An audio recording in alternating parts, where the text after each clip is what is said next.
Social science articles are valuable tools of knowledge and a form of communication for scholars and researchers.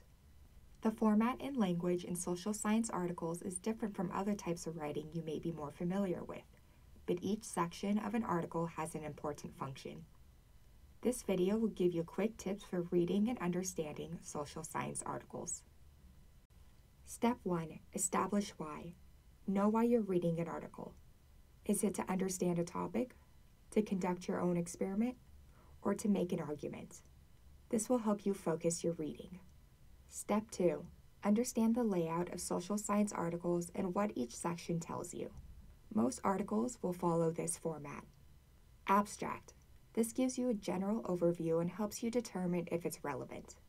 Introduction. This section explains the rationale for the study and identifies hypotheses. Methods. This section explains the design of the study or how researchers gather their data. It also explains the test measures and variables. Results. This section explains what the authors found normally represented in statistic charts and tables. Discussion. This explains the implications of the findings and mentions areas that need further research. Conclusion. This section sums it all up. And the references. This is where the authors list other works used. Step 3. Once you have a basic understanding of the layout, you should now skim the article. This will help you get familiar with the topic. Step 4. Do a more focused reading of the article and take notes.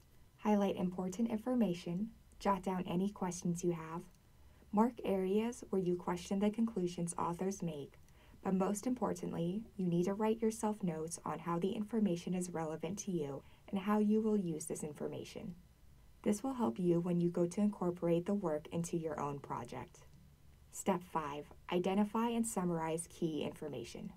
Some important things to know when you're reading the article are: what's a hypothesis? How did the authors prove this? What are their measurements and procedures? Are the identified measurements and procedures the best choice for proving the hypothesis? Are there any limitations?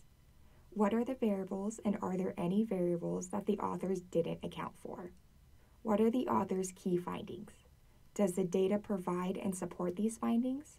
Are the conclusions accurate? And finally, what questions still need to be answered?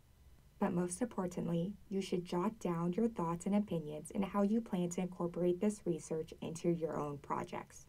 Answering those questions will help you utilize the article effectively and do further research if necessary.